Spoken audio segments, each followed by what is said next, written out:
C'était une nuit. Je travaillais tard. Le temps dehors était terrible et je venais de quitter mon travail pour rentrer chez moi.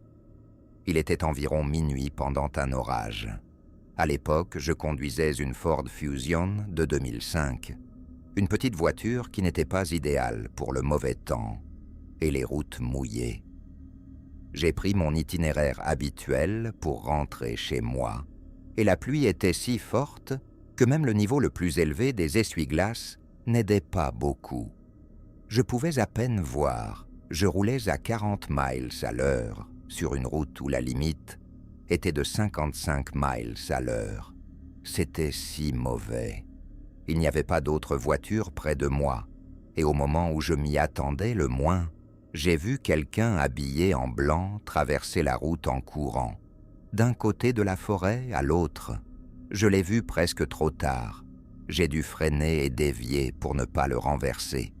J'ai dévié et perdu le contrôle, conduisant sur l'herbe et percutant frontalement un arbre.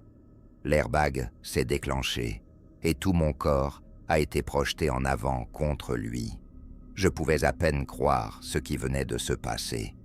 D'abord, j'étais sous le choc. Je savais immédiatement que ma voiture était foutue. Mais en commençant lentement à comprendre ce qui s'était passé, j'ai regardé dans la voiture pour voir la personne qui avait traversé la route. J'étais au milieu d'une autoroute tranquille sans bâtiment, à des kilomètres à la ronde, et aucune voiture en vue. Personne ne devrait se promener ici, surtout par ce temps et à cette heure tardive. C'était une nuit de semaine, et il était extrêmement tard, donc j'étais nerveux que personne ne réponde. La première personne que j'ai appelée était mon frère, qui n'a pas répondu après plusieurs tentatives. Il dormait définitivement. J'ai essayé ensuite ma sœur, sans succès. Je ne voulais pas impliquer mes parents, mais sans autre option, j'ai appelé mon père sur son téléphone fixe, ce qui le réveillerait sûrement. Il a répondu à la dernière sonnerie et j'ai expliqué la situation. Je lui ai dit que j'avais besoin d'aide et que je ne savais pas quel numéro appeler pour une dépanneuse.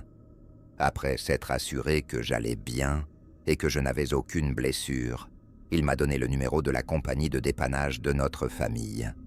Il m'a dit qu'il allait s'habiller et venir me rejoindre. Sa maison était à environ 10 à 15 minutes. Mon père m'a aussi dit de sortir de la voiture pour chercher la personne qui avait traversé la route et de verrouiller les portes. Après avoir raccroché, je suis resté dans la voiture et j'ai regardé nerveusement par chaque fenêtre, même si je ne voyais pas grand-chose à cause de la pluie battante. J'avais vraiment peur, au point de presque faire pipi dans mon pantalon, car je savais que quelqu'un était là dehors, et je me demandais s'il avait intentionnellement couru devant ma voiture. J'ai appelé notre compagnie de dépannage, et ils ont envoyé une dépanneuse immédiatement. Environ 10 minutes s'étaient écoulées depuis mon appel à mon père, et je lui ai envoyé un message. « Es-tu en route ?» Il a répondu « Oui ». J'avais allumé mes feux de détresse, bien que la voiture accidentée contre un arbre soit probablement suffisante pour me trouver. Instinctivement, je me suis tourné vers la droite, comme si je savais que quelqu'un était là, et j'ai sauté de mon siège en criant de toutes mes forces, sentant mon cœur tomber de ma poitrine. Un homme trempé, vêtu de blanc, se tenait là et fixait ma voiture, la bouche ouverte en forme de O et les yeux plissés. Il a ensuite posé ses mains sur la vitre et a commencé à la frotter. Je ne savais pas ce qu'il faisait, mais je lui ai crié de partir. Il a essayé d'ouvrir la porte verrouillée, et quand cela n'a pas fonctionné, il a commencé à frapper la vitre avec ses poings. Il a fait tout cela en gardant la bouche ouverte dans cette étrange forme de O. Je ne savais pas quoi faire, à part appeler mon père à nouveau. Il a répondu, et j'ai pratiquement pleuré au téléphone en lui disant qu'un étranger essayait de pénétrer dans ma voiture. Mon père a crié au téléphone de ne pas ouvrir les portes et qu'il arrivait bientôt. Il est resté en ligne pendant que l'homme dehors commençait à frapper la fenêtre avec son coude, ce qui m'a fait hurler et a paniqué mon père. Étonnamment, le verre ne s'est pas brisé et, comme une prière exaucée, j'ai vu des phares approcher de la route et s'arrêter derrière ma voiture. L'homme dehors a regardé la voiture, qui était celle de mon père, et quand mon père est sorti et s'est dirigé vers lui, l'homme a tenté de s'enfuir dans la forêt, mais mon père l'a attrapé et l'a frappé au visage jusqu'à ce que son visage soit entièrement couvert de sang, si ce n'était pour la forte pluie qui en lavait une partie. Il a maintenu l'homme au sol pendant que j'appelais la police. Le dépanneur est arrivé en premier et a été naturellement choqué par cette scène inhabituelle.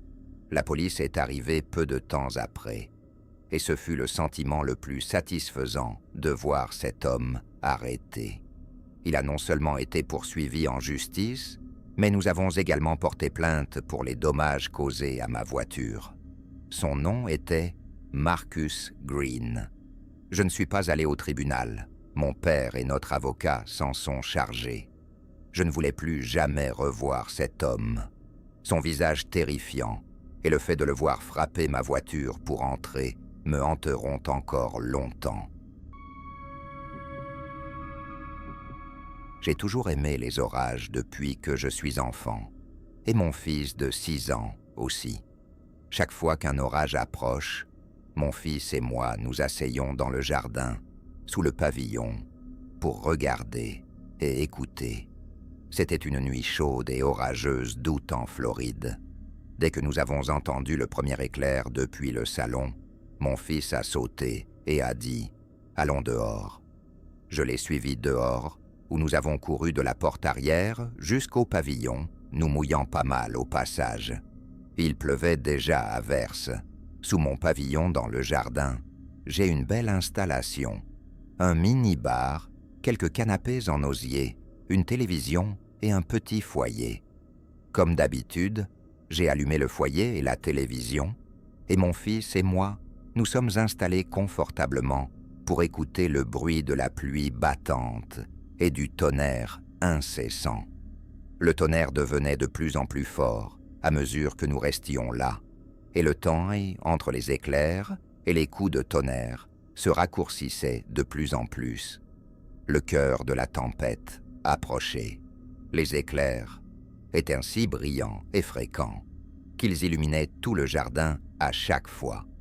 Mon jardin est grand et entouré de forêts sur 2 côtés.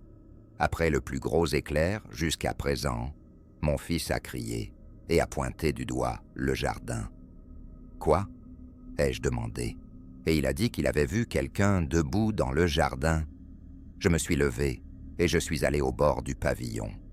Je ne pouvais rien voir dans le noir, alors j'ai attendu le prochain éclair.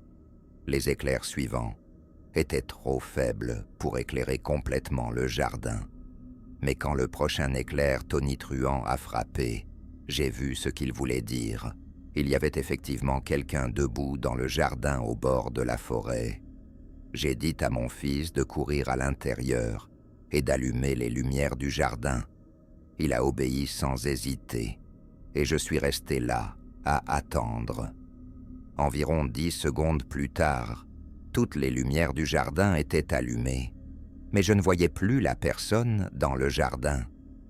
J'ai attendu d'autres éclairs pour peut-être voir davantage, mais même avec les éclairs, je ne la voyais plus. Elle était partie. Quoi qu'il en soit, je savais juste que quelqu'un rôdait dans mon jardin, et cela m'inquiétait. Je suis rentré à l'intérieur, et j'ai verrouillé toutes les portes, mais j'ai laissé les lumières du jardin allumées. J'ai même allumé les lumières du devant. Je ne voulais pas le dire à ma femme, mais mon fils l'avait déjà fait. Lorsqu'elle a demandé, inquiète, si nous devions appeler la police, je lui ai menti et lui ai dit que j'avais vu la personne quitter la propriété. Elle m'a demandé si c'était un homme ou une femme, et j'ai répondu « femme ». car cela semblait moins effrayant.